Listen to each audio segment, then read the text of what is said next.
Hi guys, welcome back to Colorado Garden Adventures. I'm Jacelyn. Today I'm out picking mulberries. So just a little bit of background on my mulberry tree. When we moved into our house, our neighbors decided that they hated our mulberry tree and came in and cut down our mulberry tree even though it was in our yard. So that was about 4 years ago, and this is the first year that it's grown back and produced berries. They have since sold the house and moved, and the neighbor that moved in is amazing, and she loves all gardening and loves the mulberry tree, so she has been gracious enough to let me let it grow for a little bit and then pick the mulberries off of it on both sides. So today we're just going to be picking some mulberries, and then I'll show you guys what we're going to do with them once we have them all harvested.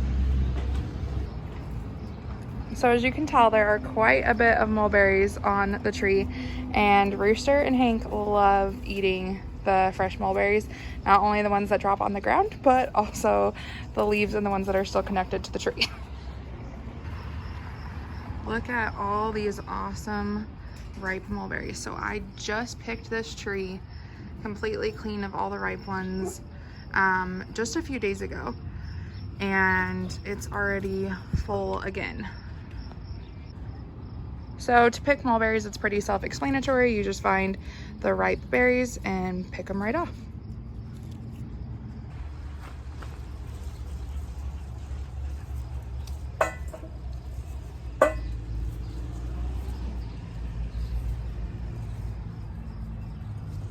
Leave it. Hey, leave him.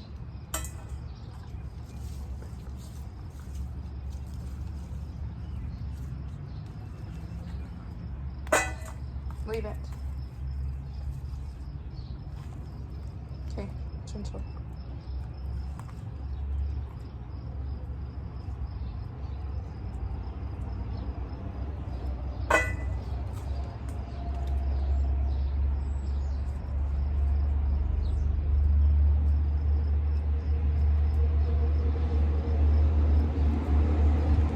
So as you can see, these mulberries are very ripe. They should have been picked a few days ago. They're getting a little squishy, but that's okay. We're gonna pick them all off today and get them washed up and in the freezer.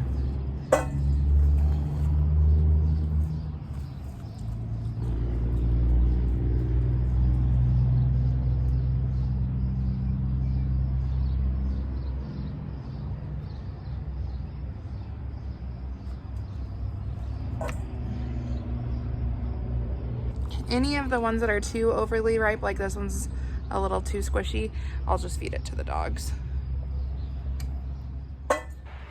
You don't want to keep the berries that are overly ripe in your bunch to freeze, because they will, they could ruin your batch of berries when you make jam or jelly or anything with these. Okay, so this isn't even close to all the berries that are on the tree, but I have to get ready to go for the day. So I'm gonna take you guys inside and show you what I'm gonna do with these. All right, so like I said, this isn't even close to the amount of berries that need to be picked, but I have some plans with some friends, so I'm gonna try to get this video completed before I leave. So I'm just gonna pick out the ones that are not even close to being ripe.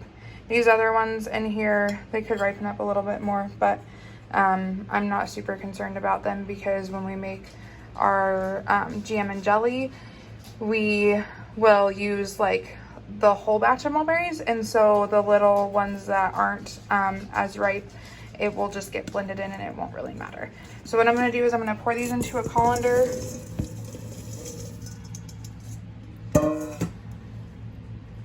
Pick out that one that's really not ripe, and I'm just going to rinse these off real quick.